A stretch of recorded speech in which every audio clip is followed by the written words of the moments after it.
On en passe à la politique de la ville. Maya Akari pour une série de subventions. Merci, Monsieur le maire. Je profite du fait que j'ai la parole pour faire la promotion des ateliers participatifs que les équipes de développement local organisent dans tous les territoires du 18e, ceux qui sont classés en politique de la ville. Comme tout le monde le sait autour de la table, nous avons signé la semaine dernière le contrat de ville en présence de Monsieur le Premier ministre, de la maire de Paris et de la ministre à la politique de la ville. Et là, nous sommes dans une deuxième phase qui est celle de l'élaboration territoire par territoire, des projets de territoire. Donc j'invite toutes les personnes qui sont dans la salle ou celles qui nous regardent à se rapprocher de leurs équipes de développement local pour avoir les dates des différentes réunions afin d'y participer et de faire remonter leurs besoins, qui nous disent voilà, quelles sont leurs priorités afin qu'on élabore des projets de territoire au plus près des habitants. Donc la première délibération, qui est une subvention de 3 000 € à l'association des professionnels de la mode et du design de la Goutte d'Or. C'est une association, c'est un projet d'envergure à la Goutte d'Or qui vise à créer du lien entre les différents artisans à la Goutte d'Or, les créateurs de mode. Cette association, notamment, met en place des programmes de formation très ambitieux envers ces artisans, dont un certain nombre sont dans un parcours de migration et donc l'apprentissage de la langue, des codes linguistiques propres à la mode, l'utilisation des machines, la formalisation de tous les outils liés à la mode. Merci, pas de difficulté, unanimité, je vous en remercie. On en vient à... Pardon, Monsieur Bournazel. Juste en un mot, bon, cette initiative me paraît très bien, mais je voudrais comprendre, puisqu'on parle de développement économique, quelle est derrière la stratégie et la possibilité de création réelle d'emplois.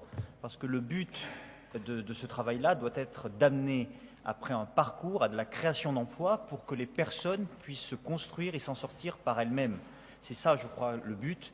Et je l'avais dit quand on avait débattu plus largement de la politique de la ville. La politique de la ville, le but, c'est de ne pas rester politique de la ville. C'est de permettre de donner plus à ceux qui, au départ, ont le moins de chances pour qu'ils réussissent aussi par eux-mêmes, et notamment par la formation professionnelle et par l'emploi. Et ce qui est important, c'est d'avoir une vision qui permette de dire à moyen et long terme, voilà l'emploi qui est possible de créer par ce travail-là. Et c'est cette évaluation-là que je demande sur cet exemple-là, mais de manière générale. Excellente question. Je vais peut-être demander à Faf Gabellotto de dire quelques mots.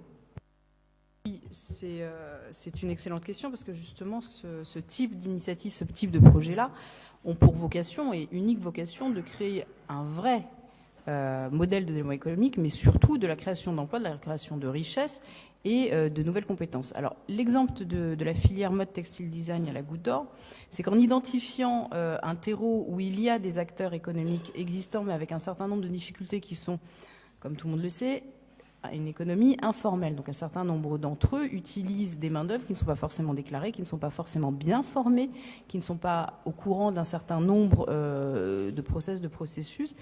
Donc il y a une organisation à mettre en œuvre et relativement importante. Donc il y a à structurer cette filière-là, mais il y a aussi à la développer et à injecter un certain nombre de savoirs, de les mettre en connexion, donc de les répertorier, d'identifier leurs problématiques.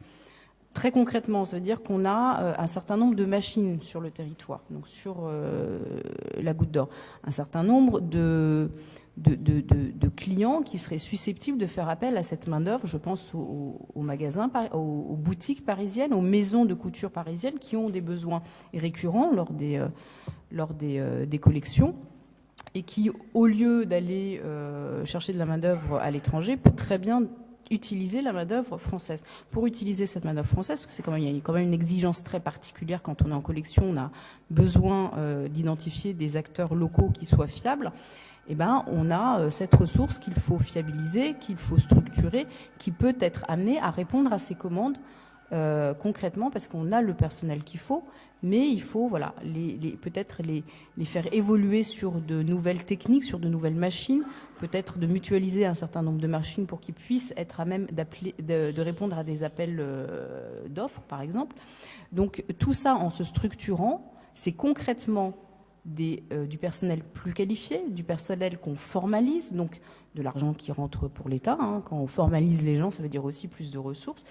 Mais ça veut dire aussi de l'investissement. Quand on a du potentiel et qu'on peut répondre à des appels d'offres, on investit en machines, on investit en salariés, on investit dans un certain nombre de choses. Et donc nous, on les accompagne. On accompagne cette filière parce qu'on l'a identifiée, parce qu'elle existe. Non pas qu'elle n'existe pas, mais elle a du mal à se structurer pour un certain nombre de raisons. Je ne reviendrai pas spécialement dessus. Mais sur la Goutte d'Or, et plus particulièrement dans le 18e, on a cette ressource qui est la mode.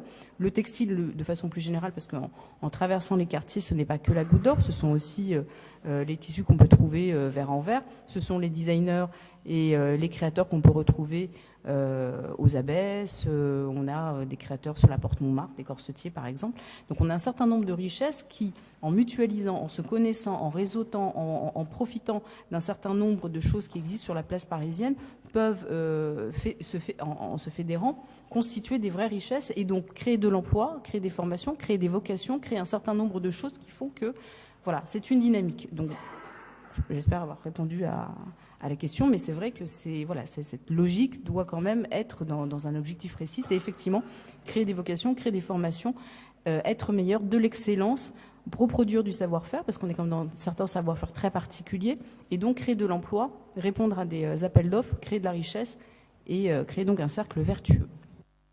Merci. Très exceptionnellement, je vais te donner la parole non pas exceptionnellement à Elisabeth Boyer, mais exceptionnellement puisque j'ai pas pris les inscriptions avant de clore la liste. Donc, je vais demander à Madame Boyer d'intervenir et ensuite à Maya de répondre. Et puis, on va clore la liste à ce moment-là. Madame Boyer.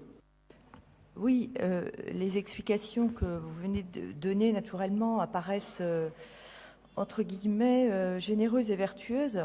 Mais il y a quand même des écoles, il y a quand même des jeunes qui passent par les filières de formation, des écoles qui ont pignon sur rue. Enfin, la mode, ça existe en France. Enfin, je veux dire, il y a des filières de design, il y en a énormément.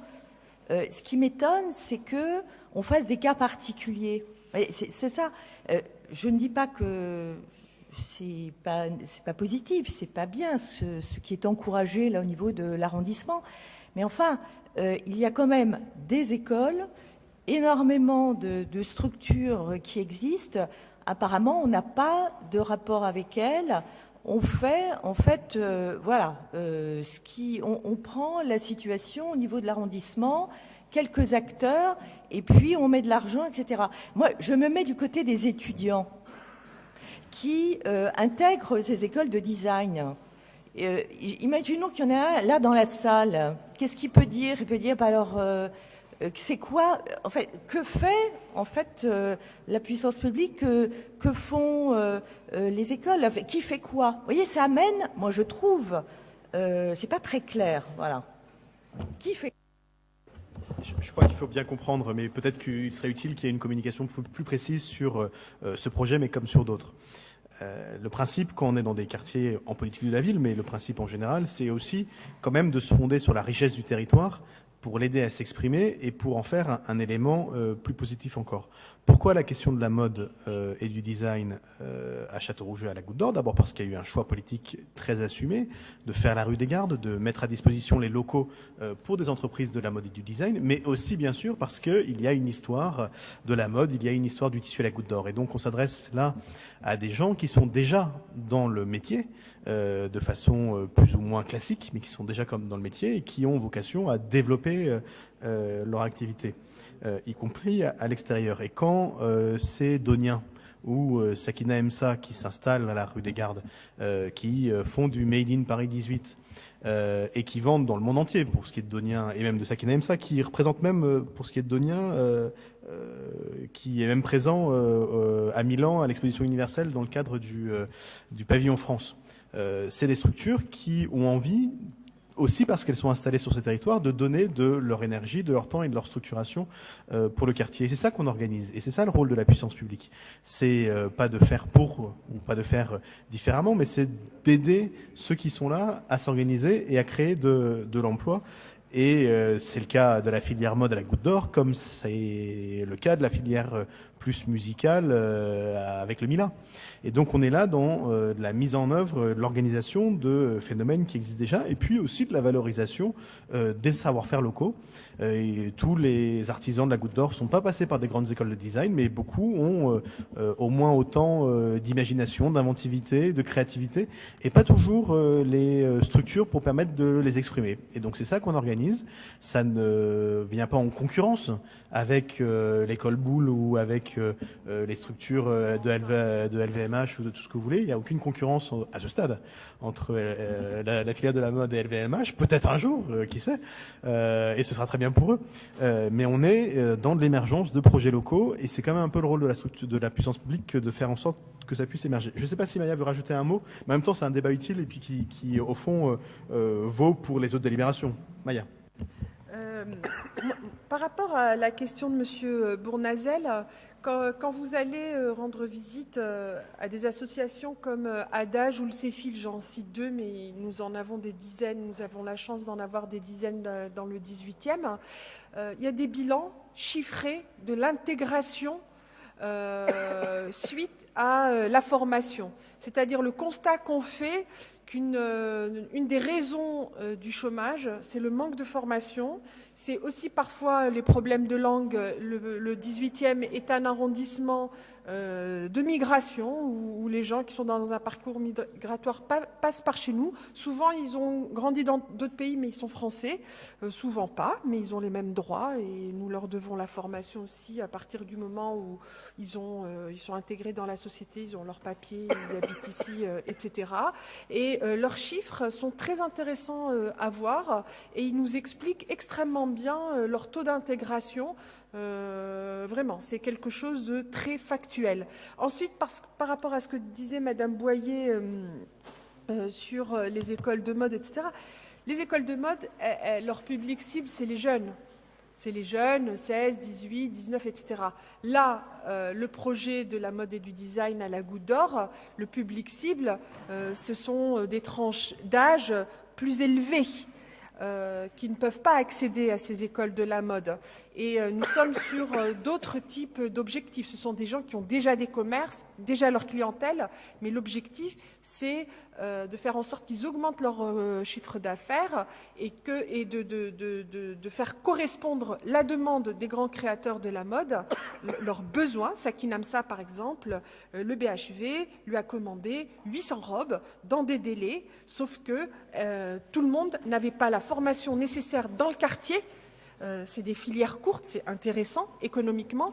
Il y a du potentiel dans le quartier, mais tout le monde n'avait pas la formation nécessaire pour sortir en un temps, en 3 semaines, 800 robes. Et l'objectif de ce projet, il est concrètement sur ce type de choses. Et c'est un vrai projet de territoire, en l'occurrence là, qui a été mis en place sous l'ancienne mandature, notamment par Afaf Gabelotto. Alors, un dernier mot d'Afaf qui tient beaucoup, et ensuite on va passer au vote. Oui, j'y tiens, ce petit mot de la fin, juste pour dire qu'il n'y a absolument aucune ambiguïté sur ni concurrence ni quoi que ce soit. Il y a juste une méconnaissance du territoire. Nous travaillons évidemment avec les grandes écoles, nous travaillons avec ESMOD, nous faisons des défilés même en mairie du 18e avec ses étudiants.